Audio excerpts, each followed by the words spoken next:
जय Shankar ji friends, astrological facts में आपका बहुत स्वागत है। तो हम कर रहे थे सांसों का वो यज्ञ जिसके द्वारा हम अपने शरीर के चक्रों के उन सभी देवी देवताओं को भोग लगा सकें जो हमारे जीवन में हमें सफलता दिलाते हैं, मान यश की प्राप्ति कराते हैं, धन दिलाते हैं। आज तक आपने उनको जाने अनजाने शायद कभी भी नहीं भोग लगाया हो।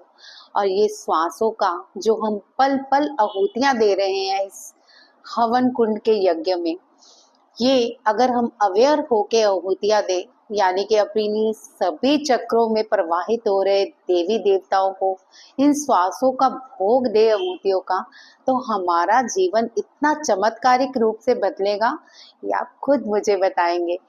यही यज्ञ हम जो भी कर रहे हैं मेरे साथ, और जैसे जैसे करते जाएंगे 2 महीने के अंदर अंदर उनका जीवन चमत्कारिक रूप से बदल जाएगा। एक श्वासें ही ऐसी हैं जिन्हें हम अगर अवेयर होके देखें तो हम अपना जीवन बदल लेते हैं, और जो इनके प्रति अनभिज्ञ होके काम के पीछे भागते रहते हैं वो सिर्फ भागते ही रहते हैं। लेकिन जो अपनी श्वासों को साथ रखते हुए कोई भी कार्य करते हैं, हमेशा उन्हें सफलता मिलती है।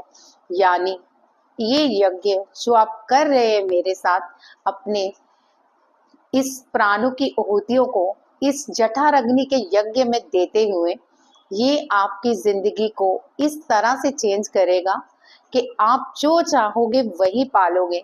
आप अपनी कुंडलिनी को उठा के देवताओं की पदवी प्राप्त कर लोगे। लेकिन इसके लिए आपको इस नाड़ी शोधन के एफर्ट करने पड़ेंगे। पहले मैंने पार्ट 1 में जो आपको बताया था कि आपको सांस लेफ्ट से लेनी है, राइट से छोड़नी है, ये हमारे पार्ट 1 का भाग था। आज मैं आपको यज्ञ के भाग 2 को आगे बढ़ाने जा रही हूँ। तो मेरे साथ इस यज्ञ में शामिल रहिए। आपकी जिंदगी कैसे बदलेगी ये आप मुझे बताइएगा। तो इससे पहले मैं वीडियो आगे बढ़ाऊं, इस यज्ञ को शुरू करें, जल्दी से मेरे चैनल को सब्सक्राइब कर लीजिए और वीडियो को लाइक और शेयर जरूर कीजिए। ज्यादा से ज्यादा शेयर कीजिए क्योंकि ये यज्ञ का सबको पता लग सके। तो और मैं आपको ये बता दूं, जो नए हैं चैनल पर, प्लीज पार्ट 1 जरूर देखें क्योंकि स्टार्ट वहीं से करना है इस यज्ञ को। और प्राणों की आहुतियों को किस तरह से आगे हमें देवताओं तक पहुंचाना है, ये सारा मैं आपको विस्तार से समझाती रहूंगी। आज हमारे पार्ट 2 में हम सांसों को एक साइड से पहले यानी कि बाईं नासिका से लेंगे, जिससे 5 की काउंटिंग में पहले हम इनहेल करेंगे, 5 की काउंटिंग में एक्सहेल करेंगे। ये क्रिया हमें 5 बार करनी है और 5 बार करने के बाद फिर हमें यही क्रिया राइट से 5 बार करनी है। तो ये यज्ञ का पार्ट 2 है, यानी कि अपनी सांसों की आहुतियां देने के लिए तैयार रहिए।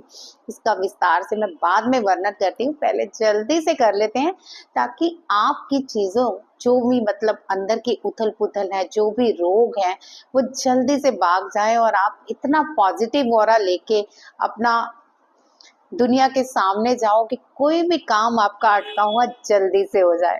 तो इनको आपने ध्यान से समझना है। सबसे पहले हम पार्ट 1 ही करेंगे क्योंकि मैंने पार्ट 1 पार्ट 2 इसलिए बना रही हूँ कि आप चीजों को विस्तार से समझ सके। हमेशा नाड़ी शोधन में बहुत सारे लोगों को कंफ्यूजन रहती है, वो स्टार्ट करके समझ नहीं पाते कि अब कौन सा स्टेप लेना है, अब कौन सा लेना है।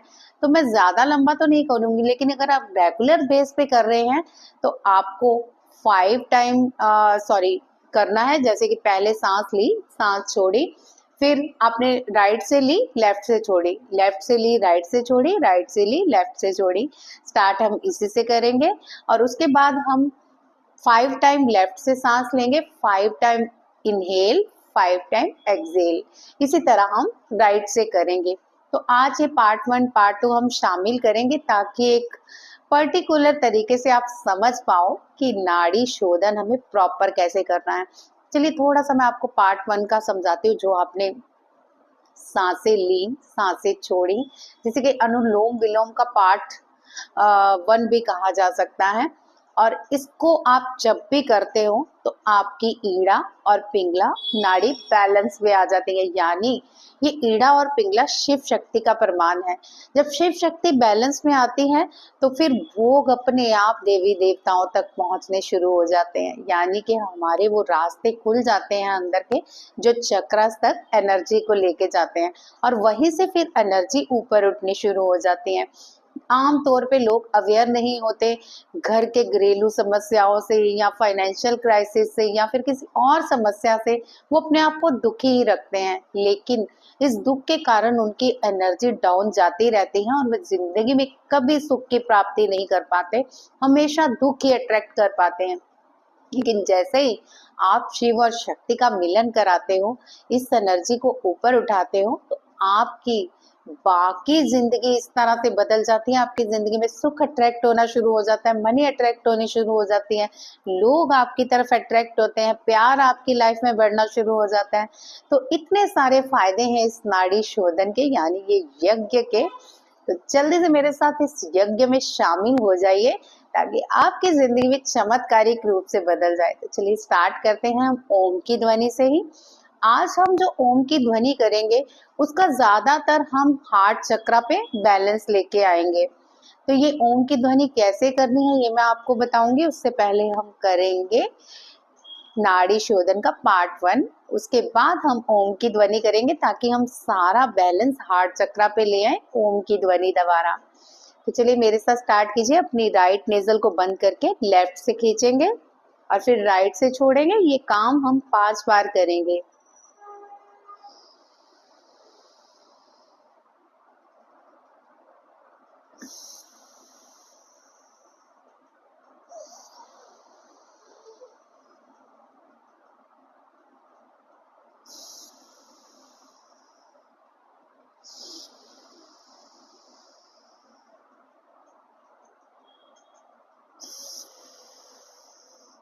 आप करते रहिए, साथ साथ मैं आपको बता दे रही हूँ। ये जब करते हो आप इसको सुखासन में भी कर सकते हो या फिर कोई भी कंफर्टेबल आसन आपको लगता है। आप चाहे तो चेयर पे बैठ के भी कर सकते हो, सोफे पे भी कर सकते हो, बेड पे भी कर सकते हो।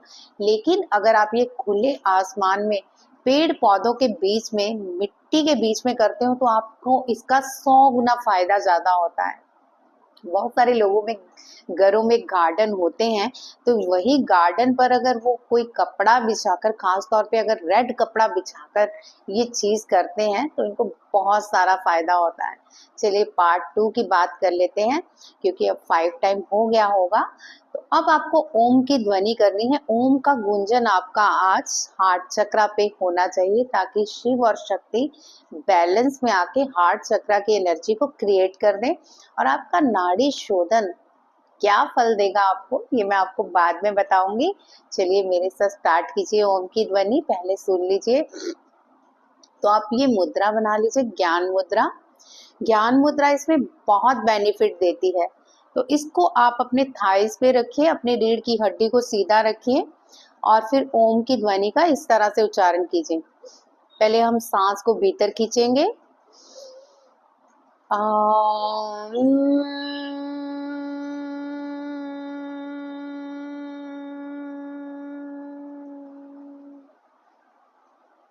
फिर से एक बार सुनिए। सांस को गहरा लंबा अंदर खींचेंगे।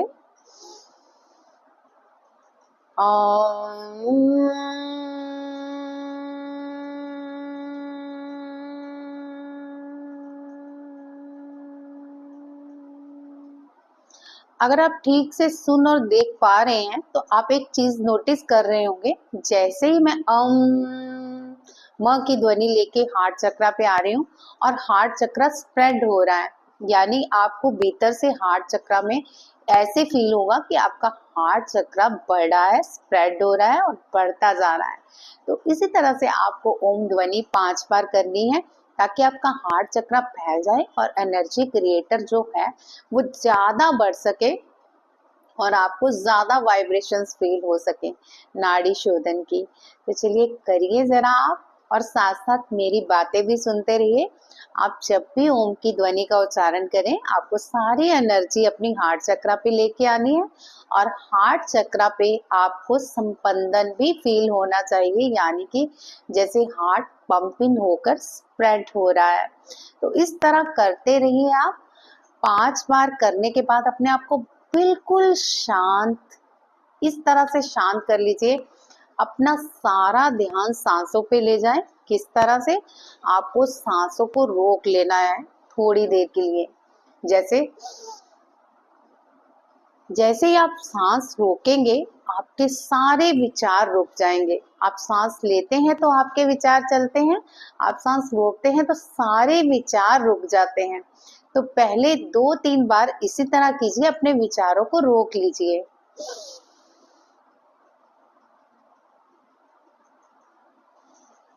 चेहरे पे हल्की सी मुस्कुराहट। और चलिए शुरू करते हैं हम यज्ञ का पार्ट 2। अब आप 5 बार अपने लेफ्ट से सांस लोगे, राइट को बंद करोगे, यानी कि ईड़ा चंद्र नाड़ी को हम एक्टिव करेंगे, माँ शक्ति को हम जागृत करेंगे।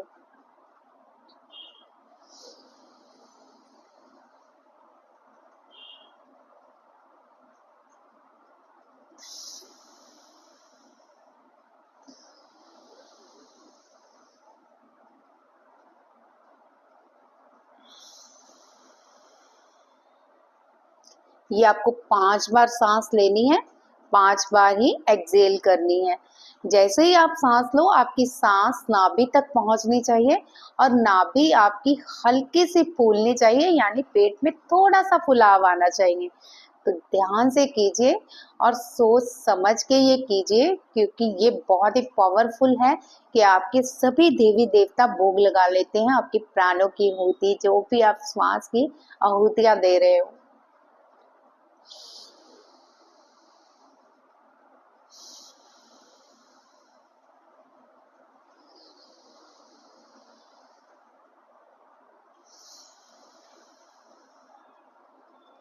अब आपका 5 बार हो गया होगा। अब आप राइट से ऐसा सेम करेंगे।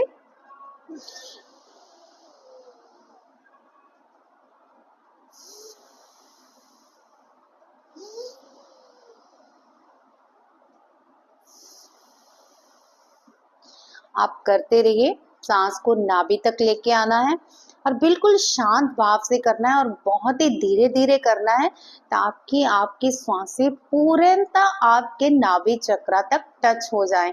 और बिल्कुल साक्षी भाव से करना है, ये नहीं कि आप अनजाने जाने में बस सांस ले रहे हो, ध्यान नहीं दे रहे हो। जैसे ही ये 5 बार हो जाती हैं, आप अपने हाथों को इस तरह से कर लेंगे।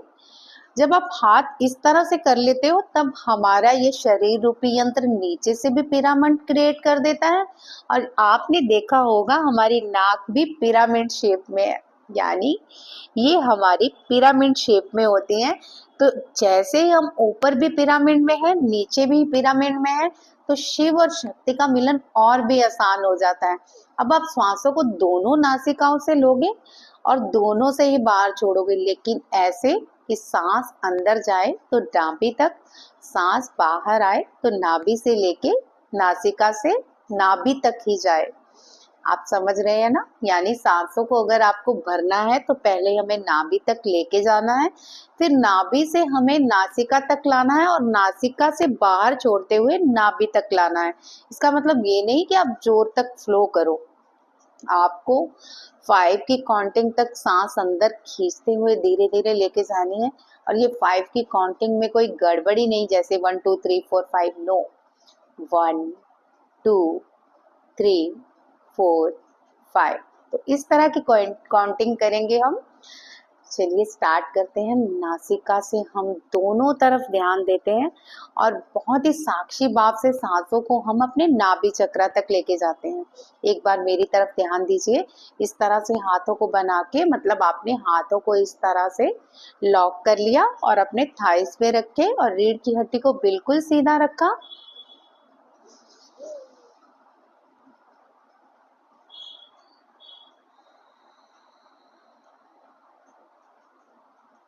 आप ध्यान रखें, जब भी सांस भरनी है पेट फूलना चाहिए, जब भी सांस बाहर जाए पेट पिचकना चाहिए। और जब भी आप सांस भरे सांस नाभि तक जाए, जब भी आप सांस बाहर छोड़े तब भी नाभि तक जाए। बस इस साक्षी भाव से ध्यान को करते हुए ये आप कम से कम 10 बार क्रम को कीजिए। उसके बाद शांत भाव से थोड़ी देर में आपको क्या करना है मैं बताती हूँ, अभी यही कीजिए।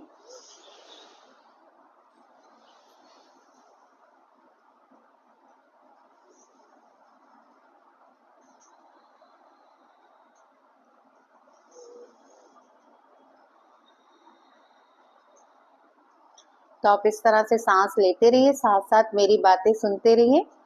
जैसे ही आपकी 10 बार ये कंप्लीट हो जाती हैं, आप मन ही मन सोहम का उच्चारण करते हुए ध्यान करेंगे। और ये सिर्फ और सिर्फ 5 मिनट का ध्यान होगा। कैसे करना है मैं वो भी बताऊंगी। जब हम करें तो हमें सांस अंदर भरनी है, हम जब बोलें तो सांस बाहर निकालनी है। जैसे ही आप 10 काउंटिंग कंप्लीट कर लेती हूँ सांस अंदर और सांस बाहर करने की, साथ ही आप फिर क्या करेंगे, सबसे पहले अपना अंगूठा आप अपने यहाँ पे लेके आइए और ध्यान लगाइए कम से कम 2 मिनट। इस अंगूठे को लगातार देखते रहिए और ऊपर ऊपर करते रहिए।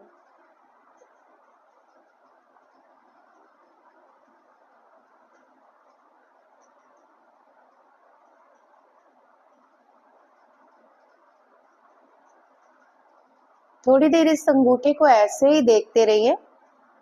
उसके बाद आप धीरे धीरे अपनी आंखें बंद कर लीजिए और ध्यान उसी अंगूठे पे रखिए जो आपने ऊपर रखा है और अपना अंगूठा नीचे कर लीजिए। लेकिन आप नोटिस करेंगे कि अभी भी आप वहां पे अपने अंगूठे को फील कर रहे हो, तो ध्यान वहीं रहेगा। और सोहम बोलते हुए सो में सांस अंदर, हम में बाहर। तो चलिए मैं सोहम का उच्चारण करती हूँ। आपको कुछ नहीं बोलना, बस सोहम अंदर ही अंदर जाप करना है। बस मैं आपको एक एग्जाम्पल के तौर पे स्टार्टिंग करवा रही हूँ। सो हम, सो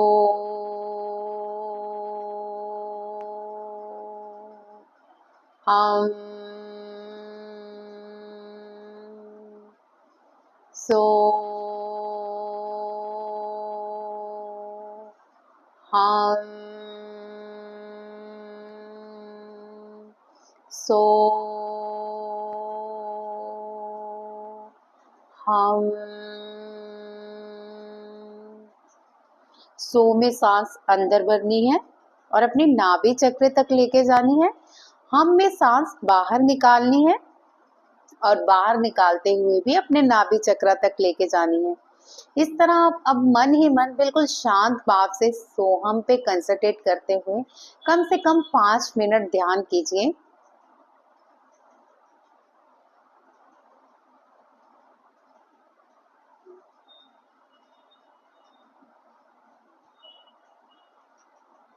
इस शांति को अपने भीतर महसूस कीजिए।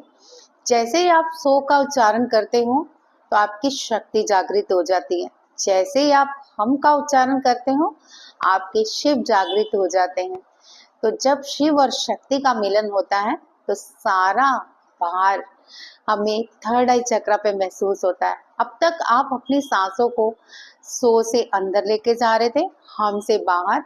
अब आप एक और कार्य करेंगे, सो से अंदर तो लेके जाएंगे लेकिन हम में ये ध्यान आप अपने थर्ड आई चक्र पे लेके जाओगे। यानी अब ये सांसें भीतर ही भीतर आपके थर्ड आई चक्र तक हम के उच्चारण में पहुंचनी चाहिए। जैसे सो, ये नाभि पे गई। हम, आगे आपकी इंटेंशन थी कि नासिका से बाहर जा रही है। अब आपकी इंटेंशन होनी चाहिए कि नासिका से बाहर नहीं जा रही, नाभि चक्र से ये श्वास के प्राण आपके थर्ड आई चक्र पे पहुंच रहे हैं। और आराम से ये करते हुए शिव और शक्ति के मिलन को महसूस कीजिए। और ये आपको इतना फायदा देने वाला है यज्ञ, जो आप सांसों का यज्ञ कर रहे हो, शिव शक्ति का मिलन करवा रहे हो, ये आपको इतना परमानंद देगा। अभी तो ये पार्ट 2 है। जब हम जैसे जैसे पाठ आगे बढ़ाते जाएंगे वैसे वैसे आपका परमानंद भी बढ़ता जाएगा, आपके मन की शांति बढ़ती जाएगी, आपके शरीर की शक्ति बढ़ती जाएगी, आपकी अलौकिक शक्तियां जागृत होनी शुरू हो जाएगी और आप वो कर सकोगे जो आज तक आप नहीं कर पाए। यानी कुछ पता नहीं ये घटना कब घट जाए, श्वासों की जो आपके भीतर कहीं ना कहीं छुपी हुई है। तो इस घटना को आप साक्षी भाव से देखते रहिए। ये घटना आज भी घट सकती है, ये घटना कल भी घट सकती है, ये एक हफ्ते बाद भी घट सकती है, ये एक महीने बाद भी घट सकती है, लेकिन हो सकता है ये एक साल बाद भी घट जाए। लेकिन निश्चिंत रहिए, ये घटना जरूर घटेगी। जैसे जैसे आप शिव शक्ति को जागृत करते हो वैसे वैसे आपकी एनर्जी क्रिएटिंग के रूप में यूनिवर्स तक पहुंचना शुरू हो जाती है और फिर वो घटनाएं, वो चमत्कार घटते हैं जो शायद आपने कभी सोचे भी नहीं होंगे। तो आज की वीडियो में बस इतना ही। वीडियो आपको कैसी लगी और ये ध्यान, ये यज्ञ आपको कैसा लगा, और अपने साथ आप किसी और को भी यज्ञ में शामिल कर रहे हैं कि नहीं, ये भी मुझे बताइए। सारा मुझे कमेंट पे बताते रहिए, क्योंकि ये यज्ञ बहुत पावरफुल यज्ञ है। हमारी श्वासें ही हैं जो हमें ईश्वर से मिलाती हैं, हमारी श्वासें ही हैं जो हमें माया में मिला के मिट्टी में मिला देती हैं। तो आपको किससे मिलना है, ईश्वर से कि माया से, या फिर आप दोनों से मिलना चाहते हैं? जल्दी से मुझे बताइए कमेंट पे, ताकि मैं आपके विचार जान सकूं और थर्ड पार्ट जल्दी आपके लिए लेके आ सकूं। जय शंकर जी।